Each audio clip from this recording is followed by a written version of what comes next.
So my friends, this is probably going to be the last video of the year, and we're actually going to be talking about the specs that I want to see in 2024. Now, not necessarily 2024, these will probably be more future specs that hopefully we will see one day, but some of them I am kind of hoping that they will be in 2024 because some of them are pretty much as easy as a firmware update. Now, a lot of these are Sony based, but can actually be applicable to other camera brands as well, as you will see in this video. It's gone on my 105,000 amazing friends. I hope you're all doing absolutely fantastic. I hope you had a fantastic Christmas, and I hope you're going to have a fantastic new year. But today, like I said, we're going to be talking about these specs, and some of these specs are really easy. And the first one is pretty much some firmware updates that I will hope to see in 2024. And first one is false color. Essentially what false color allows you to do is to see what your exposure is like in literally every single point. So it's almost like zebras in a way, but works on a color system. So you can see the orange or red will be quite blown out, almost like pure white. That's what you kind of want to avoid. And then you've got like your blues and purples, which are like your deep blacks that are pretty much, you know, clipped blacks that you want to avoid as well. And this allows you to see specific points of your scene on the camera. But I know a lot of obviously monitors have false color, but no Sony camera has false color, and please, at least in the FX line. Now, the second one is shutter angle, and this is one thing that should be very, very easy to do. The FX6 has shutter angle, which I am very grateful for, and is amazing when you switch different frame rates, because you don't actually have to remember to set the shutter angle at 180 degrees, because sometimes with my alpha cameras, when I change it from 50 to 100, I accidentally leave the shutter speed on 50, not knowing that I've switched it to 50 frames per second, and it's still on 50 shutter speed, which is not great. You want to double that shutter speed as per your frame rate. So these are the things that I would love to see. It's simple firmware updates. So hopefully at least the FX30, FX3 will get shutter angle. Now, the next one is more anamorphic de-squeeze modes. Like, Sony were great by giving us a 1.3 times and a 2 times anamorphic de-squeeze in the cameras, but they're kind of ones that I didn't really want. I wanted a 1.5 at least, or a 1.6, which would be great. Or just go through all of them. Go 1.3, 1.4, 1.5, 6, 7, 8, 9, and 2. Like, give us all the options. That would be great, because it literally is only just for monitoring. So we don't have this really squeezed looking image when utilizing anamorphic lenses, because I use anamorphic lenses all the time with my FX6 and Red Commando X and FX30 sometimes. So this would be great, but I don't think it's actually that hard to do. I mean, I'm not an engineer, but come on, it's just a firmware update. Surely they can do it. Okay, now the next one is a lot more difficult, and that is open gate. Now, open gate is with the Venice cameras. Essentially, if you don't know what open gate is, we have a 3x2 sensor, either it's full frame or APS-C, and open gate is utilizing the whole sensor, filming in 3x2, as opposed to we always are able to film in 16:9 or a 17:9 aspect ratio, which isn't great for anamorphic lenses, because the thinner the sensor is when it comes to filming with anamorphic lenses gives you even a thinner aspect ratio at the end product. But even with social media being so popular now, having a taller aspect ratio right from the start, a 3x2 sensor, is going to be so much better when you're actually just cropping in on the image. But I know this is actually very processor intensive, because instead of filming 16:9, you're actually filming 3x2, which extends it out and allows you to capture more of the sensor, which could potentially mean more rolling shutter, and then obviously more processor intensive, which means more heat. And we all know that a lot of Sony cameras are really small and capture a lot of heat. So will this be a problem when it comes to heat management? Now, next one would be pretty cool, but it'd be internal storage. Now, I don't know why they don't have internal storage on any camera. It's literally all the Sony cameras don't have internal storage. All you need is like maybe 64 gig or 128 gig, something. Literally just something in case you do forget your memory cards. I mean, like even the DJI drones have internal storage, 8 gig, 16 gig, 32 gig, whatever it is, they've got internal storage, which is just enough. But wouldn't you think that would be an easy thing to do? Literally just an SD card or a chip inside an SSD that's directly in there. I don't know. I don't know if they're going to be doing it, but sometimes it does come down to money as well.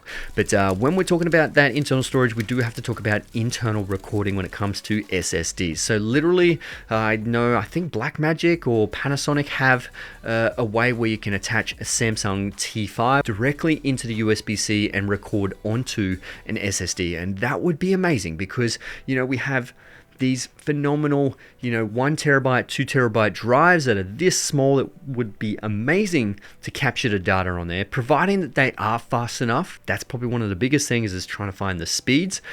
But, we would save so much money, but once again, that does come down to money. That means they don't get to sell their Type A cards, which are generally the fastest. So I don't know if that's going to be happening in 2024, but hey, we'll see.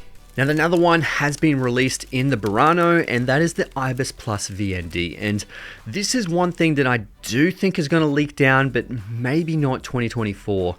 It'll most likely come in the FX9 Mark II and the FX6 Mark II because they are larger cinema cameras, and it does come down to having a slightly bigger body, because for you to be able to, get that filter out of the way, you're going to need more space, because the way the VND works, it's a piece of glass that goes in front of your sensor, and then that's what controls the variable ND filter. And you do actually have to have that space for the VND to flick out of the way. That's one thing that we do have to take that into consideration. So having it in a smaller alpha body, I just don't think it is possible as yet.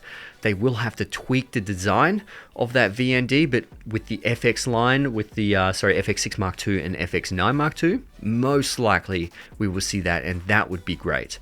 But if we're not going to be seeing that in the FX9 or FX6 Mark II, and if it still doesn't have any IBIS but still has VND, I would love to see active stability, because it doesn't even have any digital stabilization, which I would love to have some form of digital stabilization in the FX6, but we don't. And hopefully that will come. That would be absolutely amazing, because Sony don't have many OSS lenses to pair with those cinema cameras. Now, next one we've seen already, and that's in the A9 Mark III, and that's global shutter. That would be very interesting to see where that sensor is going to leak down into. We still don't know what the dynamic range is on the A9 Mark III, or any details at all. It obviously is a photography first camera, but that sensor is the thing that's very exciting, because obviously global shutter means that the sensor readout is all at once, which gives you no rolling shutter issues. It gives you such a really nice, high-performing camera for high-speed action, for sports, for whipping the camera around. So this is really interesting to see if this is going to come in a Sony Alpha camera, or at least in the FX line in 2024. Now, the next one is another one that's in the Sony Burano and obviously the Sony Venice, and that's RAW codec. And having the Red Komodo X has been incredible because of the R3D RAW. It gives you 16-bit linear RAW internal into the camera itself, and it is a breeze to use. You got so much color fidelity, so much information to work with, which is incredible with post-processing. And I would love to see the XOCN filter directly down into the FX9 Mark II and into the FX6 Mark II directly into the camera. So I know the FX9, you have to buy this big ass $5,000 piece of thing to put on the back, and then still have the ability to record it, I think, into an Atomos or a Inferno or something like that. It is a process, and it kind of sucks for them users, but I want some true RAW directly into the camera. That would be amazing. Now, the next one I would love to see, and it's in the Canon C70, and that's a dual gain output sensor. So DGO sensors are incredible. Essentially, they're like two switchboards that sort of mash the information together and give you heaps information in the highlights, heaps information in the shadows, and sort of bringing them together to give you more dynamic range. Hopefully, I would love to see Sony, design something like that, a DGO sensor.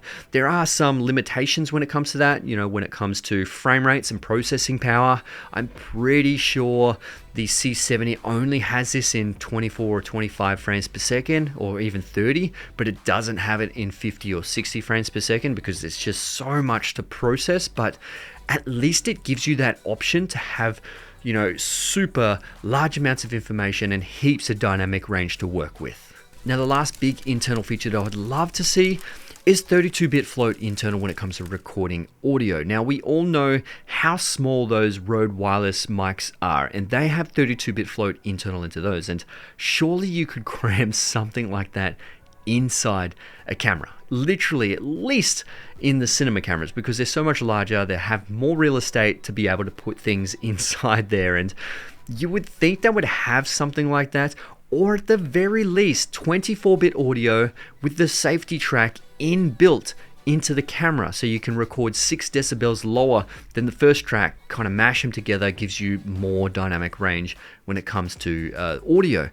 And that will just save so much hassle when it comes to actually pulling the audio files off the camera, and just giving us better audio quality in general, because we have so much more to work with. We won't ever have to worry about clipping audio. But I mean, that's why a lot of these audio devices now are coming out with 32-bit float, except for Sony audio devices. And that's probably another thing as well, as their wireless microphones, please come out with 32-bit float. It's pretty much the standard now, or at least some sort of internal recording, because they don't even have internal recording. So Sony are great with their microphones, but come out with the industry standard that's pretty much becoming a standard now with a lot of creators. 32-bit float, internal recording, that's amazing. Now, the last ones I would love to see in the Sony cameras in the new year, and that is pretty much better LCD screens. I mean, for me personally, they're okay. They do the job. I'm not watching a movie on the back, so I don't really care too much. As long as they're bright and I can see my focus, that's all that matters for me, because majority of the time I'm using external screens. But if I'm not using external screens and I'm traveling using the ZV-E1, I want the screens to be a little bit better, 2.36 million dot, not 1.07 million dots, which a lot of them are. Very, very, very low resolution screens. Like I said, do the job, but I know Sony could do better. Now, the last one I'd love to see from Sony in 2024 are cinema lenses. Now, I know they have the Zeiss range when it comes to their cinema lenses, but when it comes to any other cinema lenses, they don't have any. I would love to see kind of like rehoused G-Master lenses in cinema housing, which would be fantastic, because I know the G-Masters pretty much have linear focus, which is great for manual focusing, but it's just not the same when you actually have gears on there and you're putting it on a focus motor. It's just controlling the focus yourself is just amazing sometimes. It's so much more organic, and I love it. And I'd just love to see maybe some rehoused G-Master lenses. That would be great. Something with a little bit more character though, because they are very sharp, very clinical. But hey, if we could get a T1.2 cinema lens out of Sony that's tack sharp wide open, I mean, I'd be in for that, definitely. So anyway, my friends, that is the list of 2024 specs I would love to see, especially when it comes to Sony. So if you wanted to add something, put it in the comments below. Let me know your thoughts on what you would love to see in 2024. So I hope you had a fantastic 2023 and an even better 2024 coming up next year. So I'll see you guys in the next one. Let's get it.